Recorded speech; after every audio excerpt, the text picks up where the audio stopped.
Darren, how are you doing? Not too bad, mate. How's the farm? Not too bad, no, not too bad. Kerry, I suppose I turned it on at one stage and I actually missed the first few minutes in between games. I had to bring my little girl out for a little bit of walk out in the air. And I came back in and literally Brian Hurley was putting the ball in the net and it was 1-5 to 3 points. And from there on in, Kerry won the game 4-19 to 4 points. We'll talk about Cork and we really do have to. But as a Kerry, we've been talking all year about the progression of Kerry and that how they'll be happy with how things are going and how they have stepped things up. But, to fall behind and to react that way, regardless of whether it was probably too easy a run out for what they'll expect when they get to the All-Ireland, semi-final against Tyrone or Monaghan in a couple of weeks, you have to be pleased with the fact that when they needed to turn it on, they could. Yeah, look, I suppose, especially the way they started so slow. The decision making was off, and in fairness to them, they did regroup. I think a lot of that comes down to, I think Cork ran out of steam very early. So look, you have to look at the positives. They regrouped. They started making better decisions. I think that was killing them at the first 15-20 minutes up in the forwards. Look, I know from being a foreign player, they would have had in their head that this was chance to make it right after last year, and it just seemed that they wanted to get goals very early and just kill off the game and build up a big score, and it just wasn't happening. Cork were tenacious, they were hungry, they were tearing into them. All of a sudden Kerry were falling further and further behind, but so yeah, look, it was a good sign of maturity that they regrouped and they started doing the simple things a lot better. Yeah, absolutely. When you look, it's funny when they were doing that, I thought one player in particular, I think you might have mentioned this on Twitter last night, but he went on to have such a good game in the dominance. But when Paddy Clifford really steadied things as well, didn't he? And kind of got in for a couple of those scores that were really important at the time when Kerry just needed to calm things down a little bit. Yeah, 100%. When things weren't going well, there were two players for me that were standing out. One was Brian Begley. Yeah. He was the tightest of the backs. He was making great turnovers at the time. And then Paddy was getting on ball. He's an extremely good team player. But when they needed someone to break the lines, he was the fella who was doing the little drop of the shoulder and going by and chipping in with a little point here, pointer. I think he had 2 points of our first 6 or so. But he was the only one that was actually getting by the man and drawing another man and being able to slip it. Whereas other fellas weren't getting the same kind of joy. They were getting double teamed and treble teamed. Paddy had I suppose he was elusive and he was getting away from fellas. So the best sign for me of Paddy so far is when Kerry were not going well, he was the guy carrying the fight and still doing the right things at the right time. So that was very pleasing from the outside, because look, obviously we're very reliant on the likes of David Clifford and Shawnee, and when they were a bit quieter, he stood up, which is a great sign. Absolutely, yeah. And again, when you consider the forward line he's walking into to play in the way he's done so far this year is unbelievable. And we'll talk about some of the rest of the performances as well. But I just want to talk about Cork for a few minutes and just where they go from here. Looking back on some stats, this is a horrible one for Cork. It's the second biggest Munster final winning margin of all time, 22 points. I had to go all the way back to 1919 for a 23-point win by Kerry over Clare, 6-11 to 2 goals.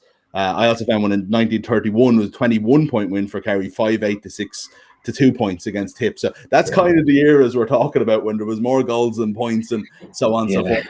22 points, and it could have been more. Like, I mean, even Kerry were pulling up a little bit at the end, and Cork. I think that's the worst thing about it.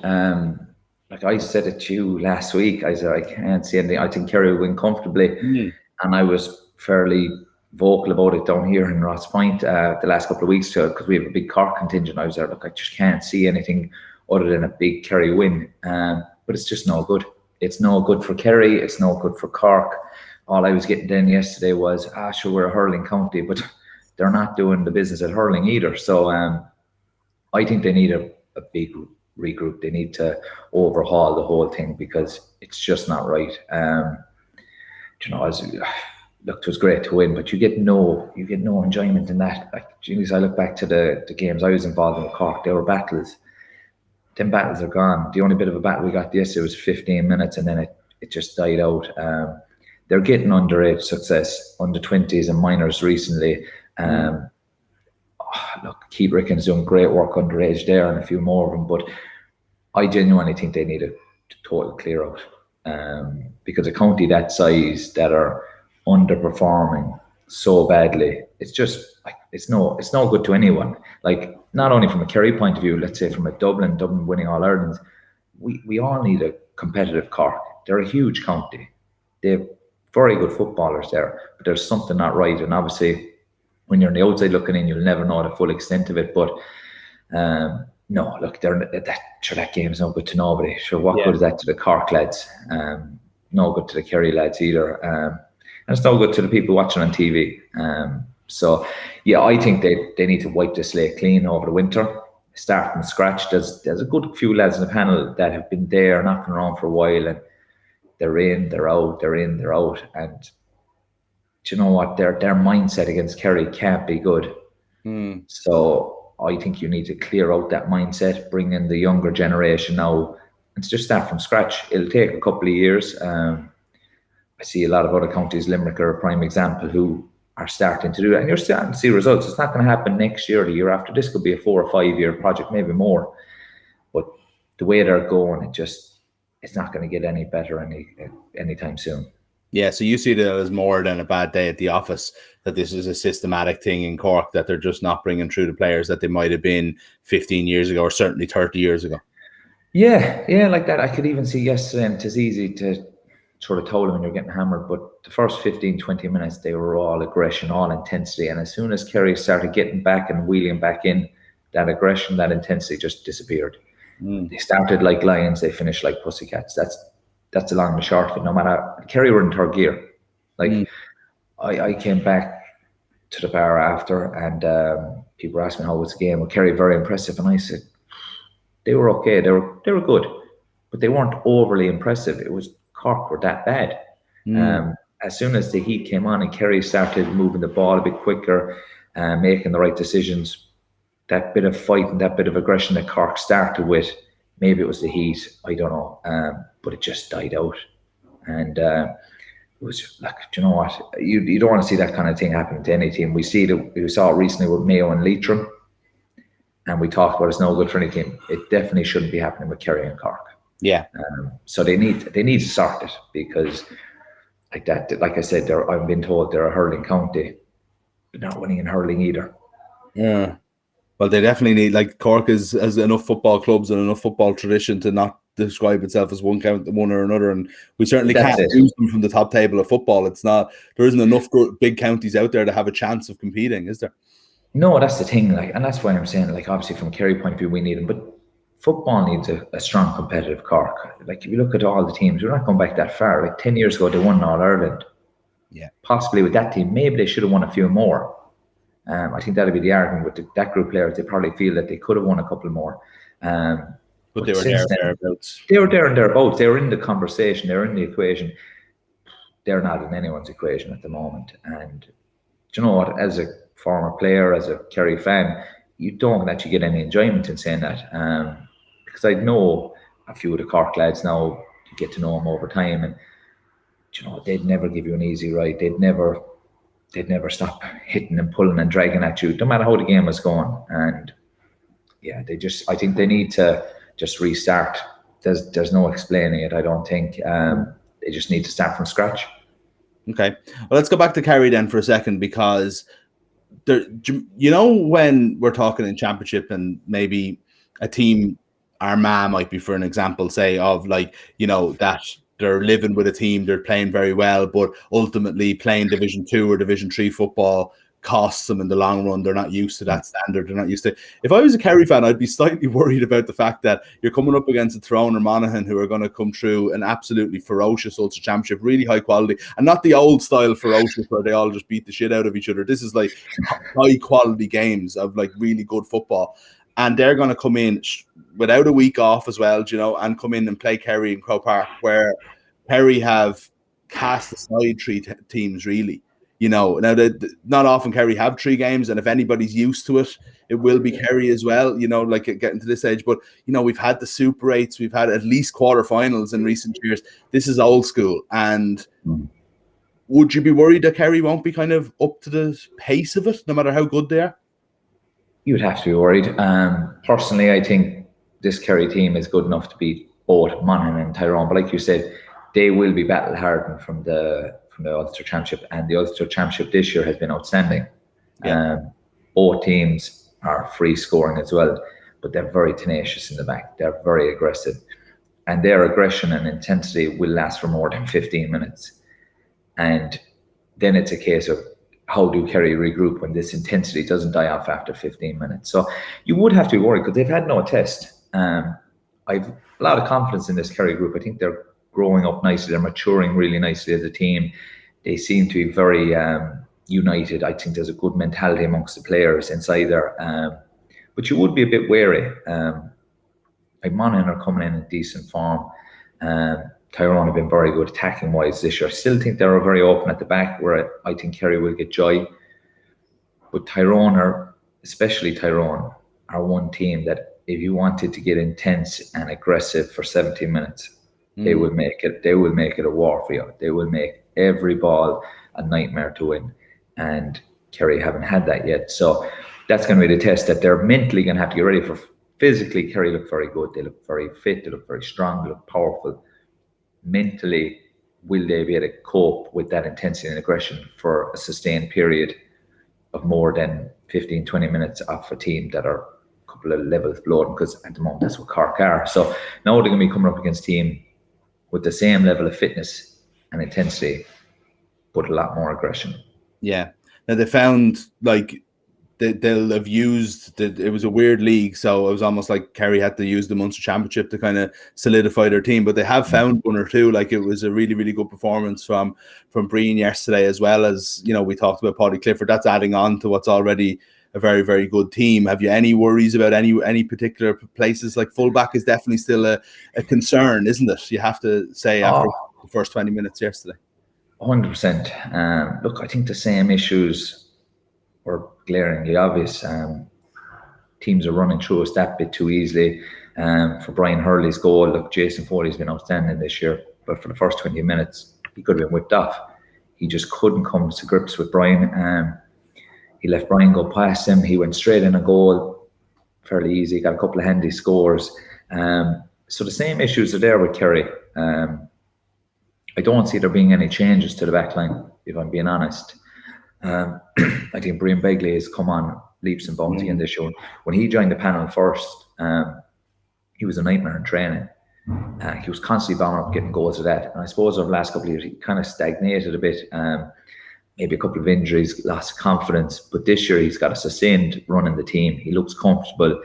You know, sometimes having confidence that that's my jersey, I'm going to be on, is all a player needs, and he's driving on. So I think he's been very good, and like that, he was excellent, I thought, the weekend, especially when things weren't going great the first 20 minutes. He ended up going at Brian Hurley and quietening him after that as well. So, look, I think the same issues are there for Kerry, that teams can run through the middle like that. I think it was Rory Dean had a fairly good chance to score a goal in the second half and scuffed it wide. So the chances are there. Kerry are conceding chances, so they'll still be worried about that. But the forwards then are the ones. The forwards are doing the damage, and like that, David had one of his quieter days yesterday, but it was a brother who picked up the slack. Shawnee probably started a bit slower than he has done, but finished very strong. Paul Ganey was close to the goal. May not have been in the game all that much, but he doesn't need to be. He's a finisher.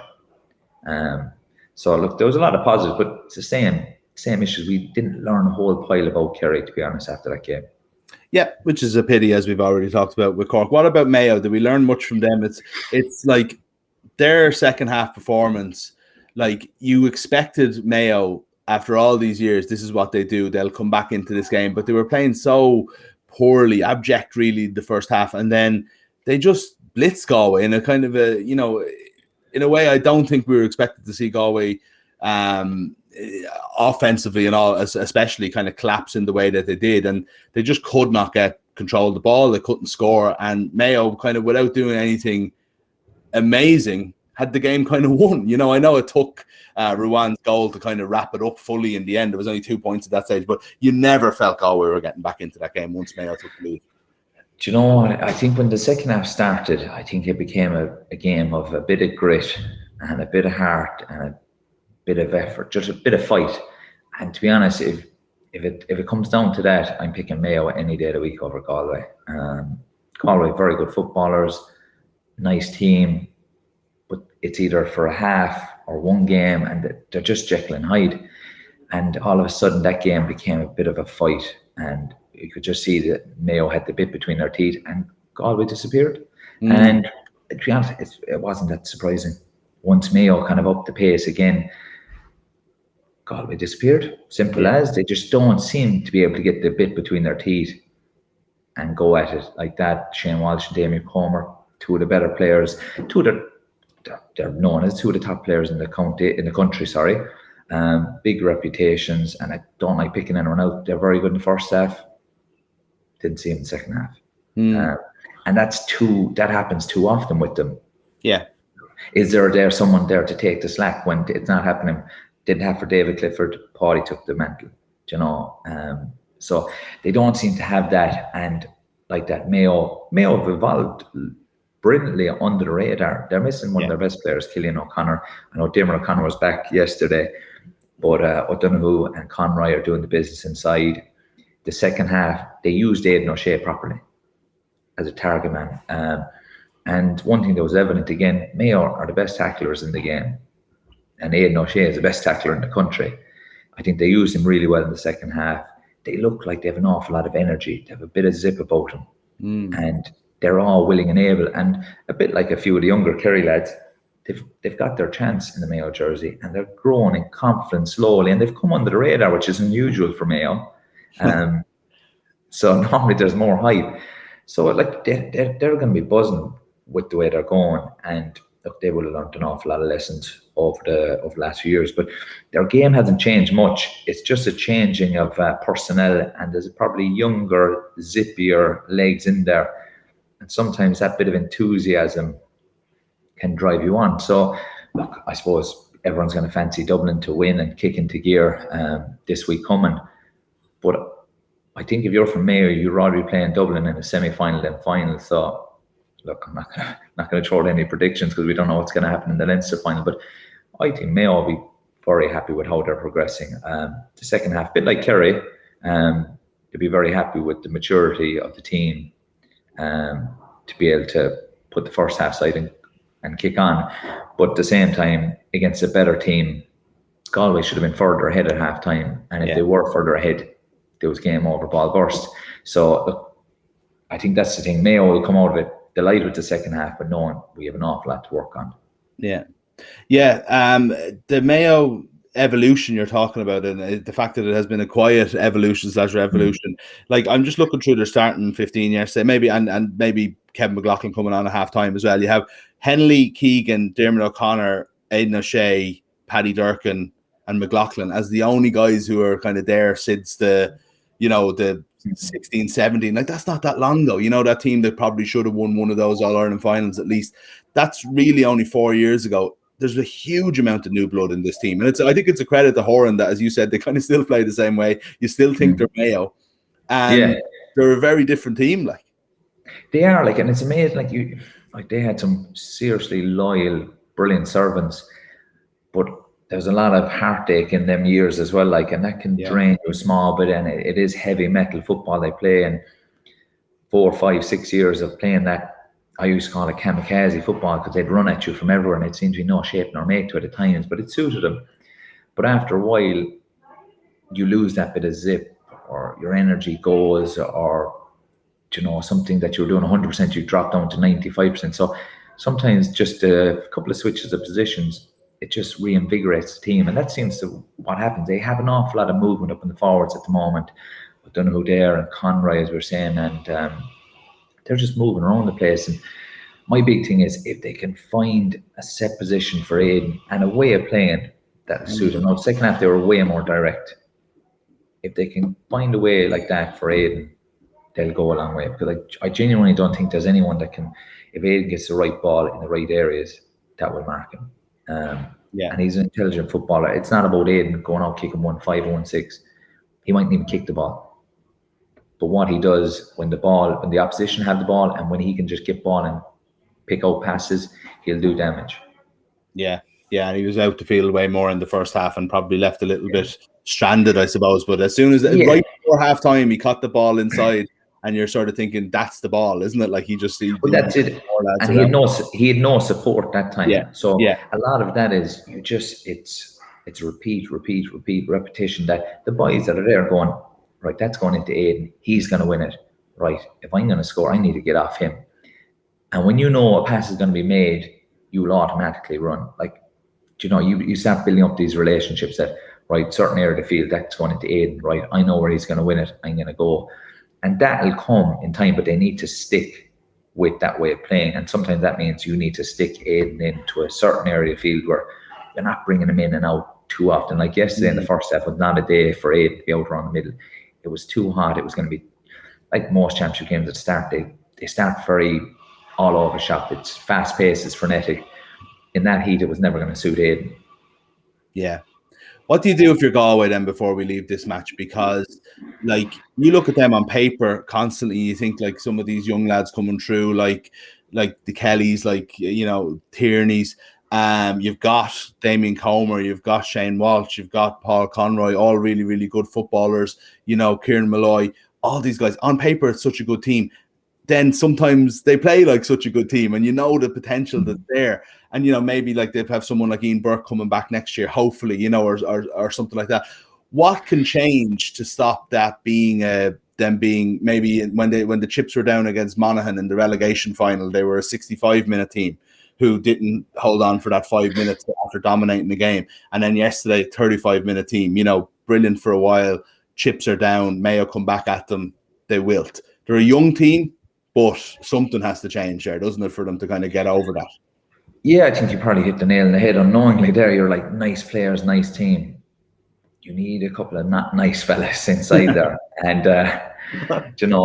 we'd all love to be a nice team playing nice free-flowing football, but the opposition are never going to leave you do that. And you may periods in the game where you can play lovely football. Sometimes you need a couple of fellas who maybe not the best footballers, they're more workers, or they're a bit more physical, a bit more rough and ready, but you need to find that. I think Mayo need to find that balance. We've said it, we've named out players, lovely footballers. Lovely footballers don't win championships. You need a mixture, and I don't think they have that mixture at the moment. It's probably a case of the best footballers in the best positions are playing, and that just doesn't work. And it was the same. It's very similar with Kerry, and I said that you've great footballers in the backs at times, but sometimes the best players just don't click, and they don't work together. And that's where sometimes you sacrifice a certain side of your game just to steady the ship, and they might have to go down that road where, look, you have outstanding footballers there, and they might need a few more workers, more physical, maybe even some nastier footballers with them that will do a lot more of the rough and tumble for them. Absolutely. Yeah. Well, we'll see what happens with them and whether it's under Port Joyce or how they get on next year. But Mayo and Kerry into the All-Ireland semi-finals is probably where we expect it to be at this point. Who'll be joining them? Tyrone or Monaghan? And then also Dave Toohey wants to know if Darran thinks the plucky underdogs Dublin have any chance now. I don't know whether he means against Kildare next week or or in the semi-finals. Yeah. No, I still think Dublin are still top tier. I genuinely think Kerry are just below them, and then you have your Mayos, Tyrones, whatever. But like that, I wouldn't call them plucky underdogs anyway. I'd call them a lot of things that are not plucky underdogs. But no, Dublin are still the top dog. As simple as that. I know that the odds have changed or whatever, but Kerry have played nothing, and Dublin played 2 games where they were going through the motions. If they'd won them by 10, 15, 20 points, what difference would it make? So like that, they're going to start kicking into gear. You'd imagine this weekend. If they don't, look, it's all up in the air. But sometimes they need, like that, every team, they need to be up against a Mayo who they know will bring the fight to them. But who knows, maybe Kildare will pull off a shock. Can't see it myself, but you never know. Okay, well, we'll see what happens. I can't see it myself either, to be honest. Sorry to everybody who's watching in Kildare. Hopefully you prove us all wrong just for the game. I'm not trying to be biased here or anything like that. But Darran, thanks a bit. Before we go, actually, we've been running our Rolling All-Stars on Balls.ie all year with PwC, and we have last week's team here, I think, to show you now.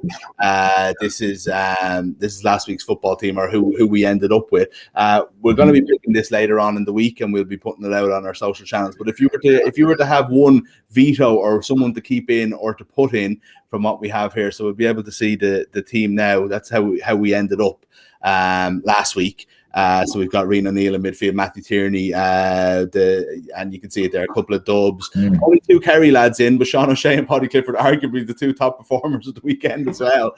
So they'll definitely be staying in anyway. Yeah, I think if I was to put in any 2, I think it would probably be Ruan from Mayo. Yeah. And it would be a toss-up between either the 2 boys, Mullins and O'Hora, the 2 warriors in the back with the long hair. They'd be the kind of 2 cent. I find it hard from the Kerry, like Brian Begley was outstanding. I'd try and squeeze him in, but other than that, I think it'd be the 2 Mayo lads. I think Ruan is real box-to-box midfielder. Having said that, I think Dave Moore was outstanding for Kerry the weekend. Yeah. He was commanding around the middle, kept it very simple, and just did his job quietly effective. But I think for the impact Ruan probably made box to box, I'd be putting him in there after the weekend. And like that, the 2 boys in the heart of the Mayo defence were outstanding as well the weekend. Okay, well, the selection panel has your advice there anyway, so stay tuned later on in the week to see if they take your take it on board. There's been all kinds of fights and arguments and walk-offs and everything like that. We might actually need to recruit a few people for the selection committee. There's been so many resignations over the last while. But Darran, thanks so much. We'll chat to you next week after the provincial finals and looking ahead to the semis. Perfect. Cheers, mate. Talk to you later.